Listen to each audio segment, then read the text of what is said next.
Mesdames et messieurs, merci pour votre fidélité accordée toujours à la télévision Al-Nasr. Bienvenue dans votre édition d'information.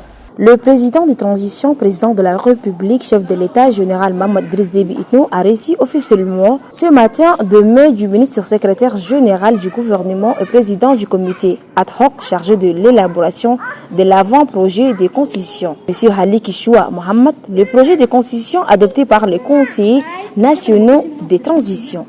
Suivez ce reportage. Ils sont 17 Tchadiens, théoriciens et praticiens du droit qui ont rédigé en un temps record le projet de la nouvelle loi fondamentale devant permettre au pays de retrouver très rapidement la normalité constitutionnelle. Leur chef-d'œuvre, que dis-je, le projet de la nouvelle constitution a été adopté le 27 juin dernier par les conseillers nationaux de transition par 174 voix pour sur 181 votants, soit un pourcentage de 96,1%. Le ministre secrétaire général du gouvernement, chargé de la promotion du bilinguisme dans l'administration et des relations avec les grandes institutions, et président du comité ad hoc chargé de l'élaboration de l'avant-projet de constitution, Ali Kishoua, a situé le contexte de ce travail de titan abattu en un temps relativement court. Que cette remise officielle du projet de constitution soit pour moi l'occasion de saluer l'effort inlassable déployé par les membres du comité ad hoc chargé d'élaborer l'avant-projet de constitution. Ces juristes triés sur le volet, parmi les plus expérimentés de notre pays, ont été, pendant tout le processus d'élaboration, d'infatigables serviteurs de la nation investis dans leur mission dont ils ont très tôt pris la bonne mesure. Le ministre secrétaire général du gouvernement remet ensuite au chef de l'État officiellement le projet de la nouvelle loi fondamentale adoptée par le Conseil national de transition.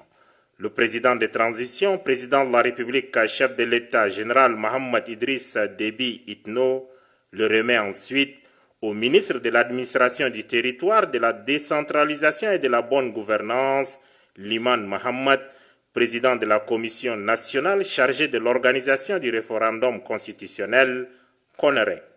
D'entrée de jeu, le chef de l'État a félicité les rédacteurs du projet de la nouvelle constitution.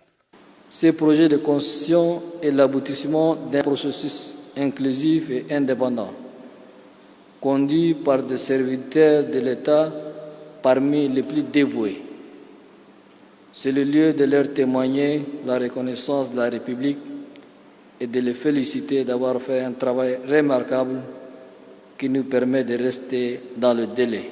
Pour le général Mohamed Idriss Déby Itno, le dernier mot revient au peuple souverain qui sera consulté par voie référendaire.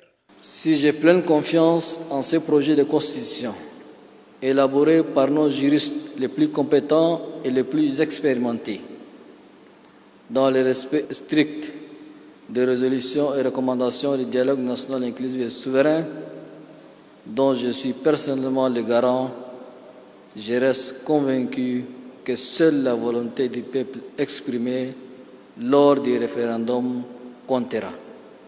Lorsque les urnes auront révélé leurs secrets à l'issue de la consultation référendaire, le président de transition, général Mohamed Idriss Déby Itno, s'engage en ces termes. Je rassure tous nos compatriotes de mon engagement ferme à faire respecter leurs choix, quels qu'ils soient. En tant que garant du processus de transition en cours, je m'engage aussi à tout mettre en œuvre pour que le référendum soit transparent et crédible et qu'à l'issue, seule la volonté du peuple triomphe. Je m'engage surtout à faire en sorte, quelle que soit la forme de l'État qui sera choisi, le Tchad restera un et indivisible dans son étendue de 1 284 000 km² de l'Est à l'Ouest, du Nord au Sud. Le grand maître des ordres nationaux, le président de transition, le chef de l'État, général Mohamed Idriss Déby Itno, a procédé ensuite à la décoration des 6 récipiendaires élevés au grade de dignité de grand officier. Il s'agit de Halikishwa Mohammed, Dr David Oudengar Ngare Madin, Senussi Hassan Abdoulaye, Jimé Arabi, Mohamed Ahmad Choukou et Dr Hélène Lambatem.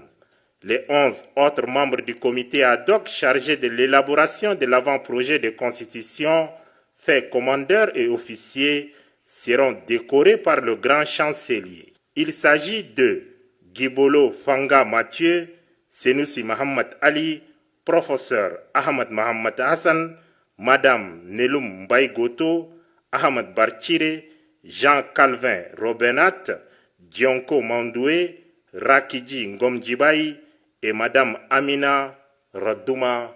Le président de la République du Kenya, William Ruto, en provenance de Brazzaville au Congo, a effectué une escale technique à N'Djamena ce 9 juillet 2023.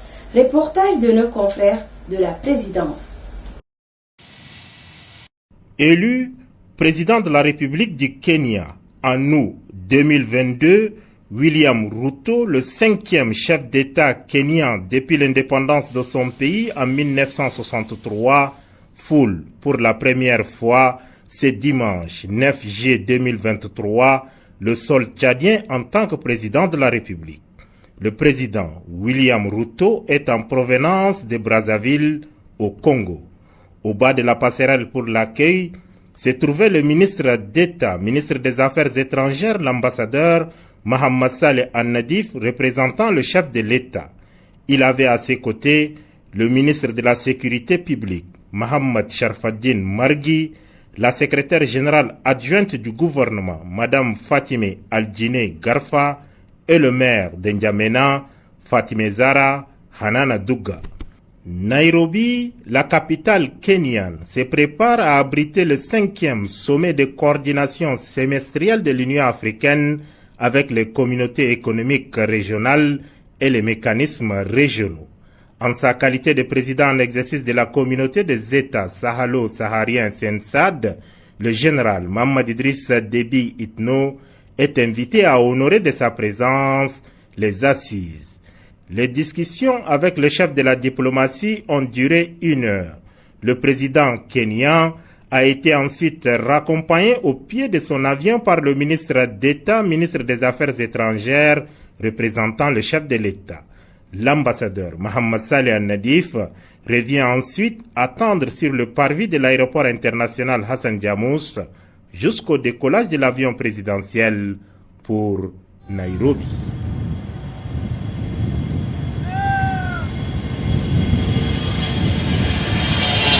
Le premier ministre de transition, chef du gouvernement d'Union nationale, Saleh Kebzako, a reçu ce 10 juillet 2023 la coordinatrice du système des Nations Unies, Violette Kakiomia. Suivez le reportage de nos confrères de la télévision nationale.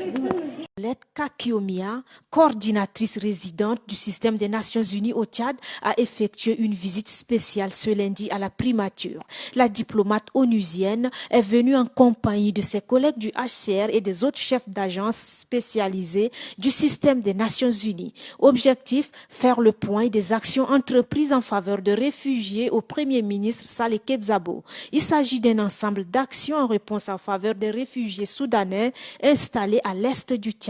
Ces personnes en situation de vulnérabilité font face aux difficultés de plus en plus croissantes et diverses, provoquant un afflux massif des Soudanais sur le territoire tchadien. La délégation du système des Nations Unies est aussi venue témoigner de vive voix et exprimer toute l'admiration au Premier ministre Saleh Kebzabo qui s'est investi sans réserve dans ce dossier, témoignant une sensibilité élevée du chef du gouvernement pour des questions humanitaires. Le Tchad accueille déjà sur son sol un nombre important de réfugiés soudanais et pour les mêmes raisons n'a pas fermé ses portes aux vagues de personnes qui continuent d'affluer de ce pays voisin. Fidèle à ses engagements internationaux, le Tchad se montre respectueux des droits humains par le biais de son hospitalité légendaire, ce que n'a pas manqué de souligner le chef du gouvernement Saleh Kebzabo pour appuyer les efforts énormes fournis par le Tchad à relever ce défi humanitaire. Violette Kakiomia parle de l'augmentation des ressources. Nous sommes venus cet après-midi voir son Excellence, Monsieur le Premier ministre. Le premier point, c'était de lui faire le point sur le travail que nous sommes en train de faire sous le lead du gouvernement dans la réponse aux réfugiés à l'Est. Je suis venu avec mes collègues de HCR et des autres agences pour lui expliquer comment le travail avance et les difficultés que nous rencontrons et le progrès qui est en train d'être fait. Et nous avons besoin d'augmenter la mobilisation des ressources. Le deuxième point que nous avons discuté avec son Excellence, c'est l'arrivée la semaine prochaine du secrétaire général adjoint des Nations Unies, Madame Amina Mohamed, qui va arriver ici la semaine prochaine, qui est dépêchée par le secrétaire général des Nations Unies pour venir évaluer la situation au Tchad et aussi voir comment, au niveau des Nations Unies et au niveau des communautés internationales, nous pouvons renforcer l'appui au Tchad. Partenaire au développement du Tchad, le système des Nations Unies appuie constamment le gouvernement dans la mise en œuvre des politiques publiques à répondre plus efficacement aux nombreux défis relatifs à la paix, à la sécurité et au développement, ainsi que ceux liés aux besoins humanitaires auxquels le pays est confronté. Le programme Youth Connect Tchad a organisé ce 10 juillet 2023 à son siège une cérémonie d'intronisation des musiciens au titre de l'ambassadeur de Youth Connect Tchad. Suivez le reportage de Oumar Ida. C'est avec la sonorité musicale que la cérémonie d'intronisation des musiciens tchadiens a commencé et a vu la présence du coordonnateur national du programme Youth Connect Tchad, des musiciens, des membres du programme Youth Connect Tchad, ainsi que d'autres invités venus pour la circonstance. Dans son allocution, le coordonnateur national du programme Youth Connect Tchad, Outoumane Abdraman Hamdan, a salué la présence de tous avant de situer les biens fondés du programme Youth Connect Tchad. Afrotonix a commencé avec d'autres jeunes plusieurs fois pendant ses passages. Il a toujours été là pendant les organisations de la fête de la musique, pendant les activités surtout qui touchent la jeunesse et qui a été toujours là pour pouvoir parler aux jeunes. Et aujourd'hui, on a l'exemple de l'initiative avec les Antilles. Félicitations, je pense qu'il faut aussi applaudir, qui porte sur la promotion du genre, la promotion de la gente féminine à travers la musique. Maintenant, la parole, le star international et musicien Afrotonix a exprimé sa profonde gratitude au programme Youth Connect Tchad. Merci beaucoup le Tchad pour l'Afrique parce qu'il y a un nouveau mouvement, un nouveau souffle sur le continent qui voudrait redevenir l'expérience de redevenir sur l'africanité aujourd'hui. Et nous devons en tant que pays. Est-ce qu'il y a dans le micro comment bon, je disais que c'est important que le Tchad fasse participation aussi, je peux dire, à gagner ce mouvement, à renforcer cette volonté de prendre part à ce changement que la jeunesse africaine voudrait. Parce que nous, nous tous à présenter notre monde de ce continent et à travers mon voyage, c'est ce que je passe. Je ne suis pas fier. Notons que le star musicien tchadien Afrotonix est élevé au titre de l'ambassadeur du programme Youth Connect. La Fondation de bienfaisance pour le bien-être de la mère et de l'enfant a remis ce 10 juillet 2023 au quartier Walia un don composé de kits alimentaires, des habits ainsi que des chaussures. Suivez le reportage de Saleh Ben Mohamed Saleh. Aider les personnes démunies, c'est que la religion islamique recommande. La Fondation de bienfaisance pour le bien-être de la mère et de l'enfant a remis un don aux réfugiés camerounais d'Engeli. Ce don est composé de kits alimentaires, des habits ainsi que des chaussures. Dans son allocution, la présidente de l'association des réfugiés camerounais, Hadje Kaltouma, remercie la Fondation pour ses gestes salutaires. Prenant la parole, la présidente de la dite fondation, Hadje Fatima Zakaria, a salué la présence de tous avant de situer les biens fondés de son organisation. Les témoignages de quelques bénéficiaires ont mis terme à cette cérémonie. Mesdames et messieurs, c'est la fin de votre édition d'information. Merci de l'avoir suivi. Restez toujours en compagnie de nos programmes sur la meilleure télévision, Nassor TV.